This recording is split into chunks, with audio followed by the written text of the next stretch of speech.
Good morning friends. हम अपने channel Patel जी के हिट फार्मूले में मिशन फाइनेंशियल फ्रीडम चला रहे हैं। मित्रों, हमारे इस ग्रेट अभियान में हमारी वर्तमान बुक चल रही है बड़ी सोच का बड़ा जादू। इस पुस्तक का लेसन चल रहा है रचनात्मक तरीके से कैसे सोचें। और मित्रों, आज हमारा भाग नंबर 16वां है। तो सुनिए। 1900 के आसपास एक सेल्स एग्जीक्यूटिव ने सेल्स मैनेजमेंट का एक वैज्ञानिक सिद्धांत खोजा। इसका काफ़ी प्रचार हुआ और इसे पाठ्य पुस्तकों तक में शामिल कर लिया गया। यह सिद्धांत था, हर माल बेचने का एक सर्वश्रेष्ठ तरीका होता है। सर्वश्रेष्ठ तरीका खोज लो और फिर उससे इधर उधर मत हिलो। इस आदमी की कंपनी की किस्मत अच्छी थी जो सही वक्त पर नए मैनेजमेंट ने आकर डूबती हुई कंपनी को दिवालिया होने से बचा लिया। इस अनुभव के विपरीत क्राफोर्ड एच ग्रीनवाल्ट की फिलॉसफी देखें। ग्रीनवाल्ट एक बहुत बड़ी कंपनी के प्रेसिडेंट हैं। कोलंबिया यूनिवर्सिटी में अपने लेक्चर में उन्होंने कहा, एक अच्छा काम कई तरीकों से किया जा सकता है और जितने आदमी हों उतने ही तरीके हो सकते हैं। सच तो यह है कि किसी भी काम को करने का कोई एक ही सर्वश्रेष्ठ तरीका नहीं होता। घर सजाने का, लॉन को लैंडस्केप करने का, या माल बेचने का, या बच्चे पालने का, सटीक या स्टीक पकाने का कोई एक सर्वश्रेष्ठ तरीका नहीं होता। जितने रचनात्मक मस्तिष्क होंगे उतने ही सर्वश्रेष्ठ तरीके हो सकते हैं। कोई भी चीज़ बर्फ़ में नहीं उगती। अगर हम अपने दिमाग पर परंपरा की बर्फ़ जमने दें तो नए विचार नहीं पनप सकते। इस प्रयोग को जल्दी ही करें।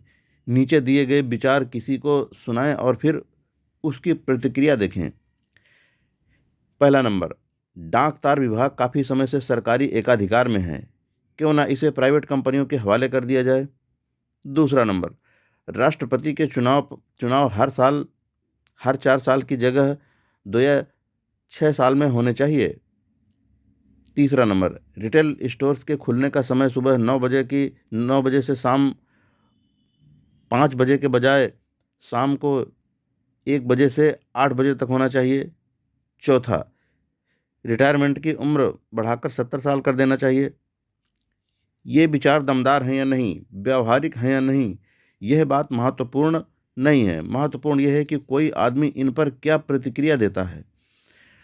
अगर वह इन विचारों पर हंसता है और उस पर गौर ही नहीं करता, और शायद 95% लोग इस पर हंसेंगे, तो इस बात की संभावना है कि वह परंपरा के लकवे से ग्रस्त हैं।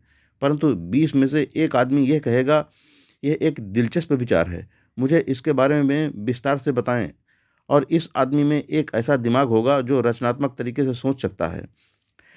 रचनात्मक सोच का सबसे बड़ा दुश्मन है पारंपरिक सोच। जो भी आदमी रचनात्मक तरीके से सफल होना सीखना चाहता है, उसे इस बारे में सावधान रहना चाहिए। पारंपरिक सोच आपके दिमाग पर बर्फ की तरह जमा देती है, आपकी प्रगति को रोक देती है, आपकी रचनात्मक शक्ति को विकसित नहीं होने देती। पारंपरिक सोच से जूझने के 3 तरीके हैं। नंबर 1, नए विचारों का स्वागत कीजिए। इन विचार शत्रुओं को नष्ट कीजिए।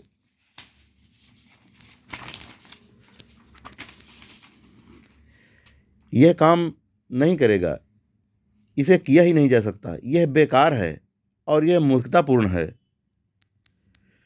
मेरा एक सफल दोस्त एक बीमा कंपनी में अच्छे पद पर है। उसने मुझसे कहा, मैं इस बात का दावा नहीं करता कि मैं इस बिजनेस में सबसे स्मार्ट आदमी हूँ, परंतु मुझे लगता है कि मैं बीमा उद्योग में सबसे अच्छा स्पंज हूँ। मैं सारे अच्छे विचारों को सोख लेता हूँ। दूसरा नंबर, प्रयोगशील व्यक्ति बने। बंधे बंधाए रूटीन को तोड़ें।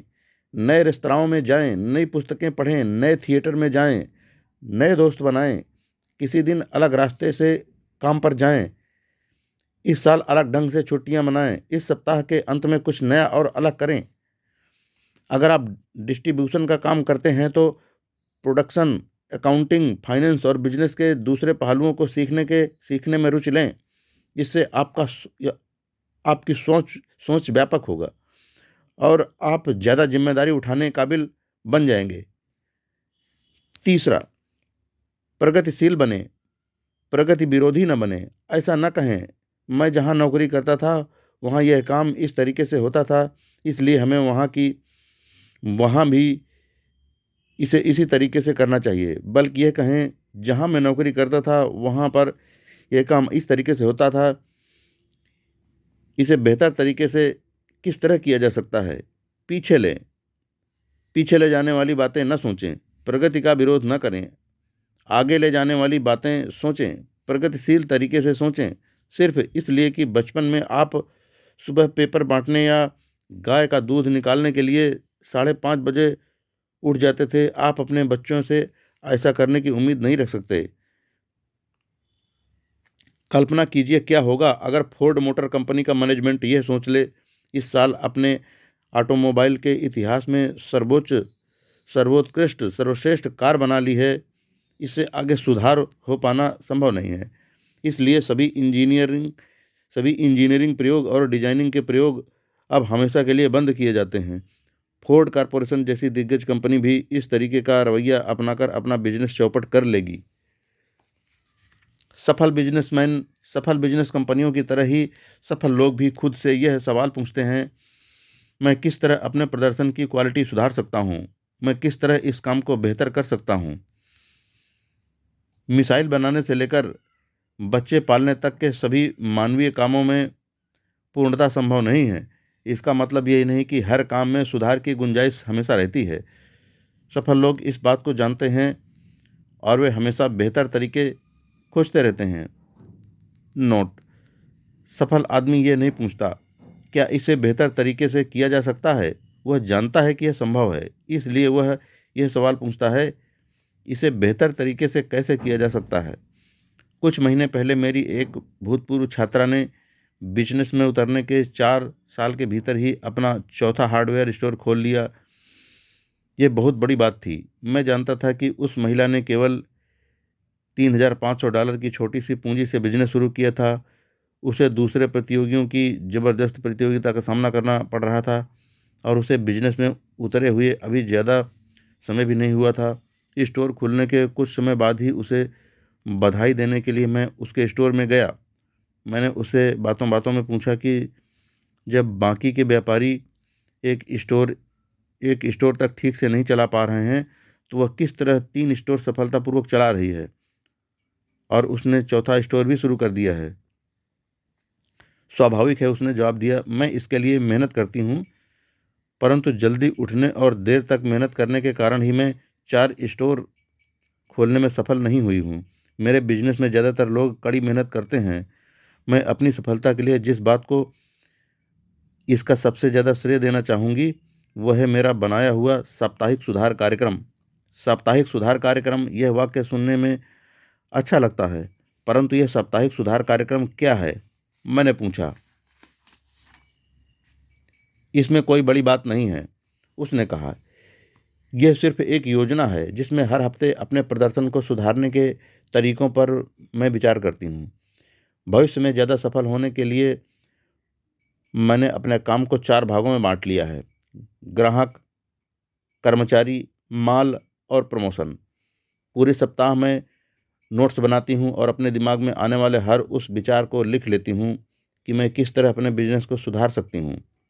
फिर हर सोमवार को मैं सुबह 4 घंटे अपने लिखे विचारों को पढ़ती हूँ और यह तय करती हूँ कि किन विचारों का प्रयोग मैं अपने बिजनेस में कर सकती हूँ। इस 4 घंटे के समय में मैं अपने काम का कड़ा मूल्यांकन करती हूँ। मैं सिर्फ इतना ही नहीं चाहती कि मेरे स्टोर में ज़्यादा ग्राहक आएँ। इसके बजाय मैं खुद से पूछती हूँ, ज़्यादा ग्राहकों को आकर्षित करने के लिए मैं और क्या कर सकती हूँ? मैं किस तरह नियमित वफादार ग्राहकों को बढ़ा सकती हूँ? इस 4 घंटे के समय में अपने काम का कड़ा मूल्यांकन करती हूँ। मैं सिर्फ इतना ही नहीं चाहती कि मेरे स्टोर से ज़्यादा ग्राहक आएँ। इसके बजाय मैं खुद से पूछती हूँ, ज़्यादा ग्राहकों को आकर्षित करने के लिए मैं और क्या कर सकती हूँ? मैं किस तरह नियमित वफादार ग्राहकों को बढ़ा सकती हूँ? फिर उसने मुझे एक उन छोटे-छोटे उपायों के बारे में बताया, जिनके कारण उसके 3 स्टोर सफल हुए थे। माल जमाने का तरीका, सुझाव देकर सामान बेचने की कला, जिसमें वह अपने ग्राहकों को 2 या 3 ऐसे सामान भी खरीदवा देती थी जिन्हें खरीदने के इरादे से वे उसके स्टोर में नहीं घुसे थे। हड़ताल के समय अपने बेकाम ग्राहकों के लिए उधार देने की स्कीम, प्रतियोगिताएं और इनाम जो उसने मंदी के दौर में बिक्री बढ़ाने के लिए शुरू किए थे। मैं खुद से पूछती हूँ, मैं अपने बिजनेस को सुधारने के लिए क्या कर सकती हूँ, और इसके बजाय इसके जवाब में मेरे दिमाग में बहुत से विचार आते हैं। मैं आपको सिर्फ एक उदाहरण बताना चाहती हूँ। 4 हफ्ते पहले मैंने सोचा कि मैं अपने स्टोर में छोटे बच्चों को आकर्षित करने के लिए कुछ करूं। मैंने सोचा कि अगर छोटे बच्चे स्टोर में आना चाहेंगे तो उनके माँ-बाप अपने आप मेरे स्टोर से सामान खरीदने लगेंगे। मैं इस बारे में सोचती रही और एक योजना बनाई। मैंने 4 साल से 8 साल की उम्र के बच्चों के लिए छोटे-छोटे खिलौने लाइन से रखवा दिए।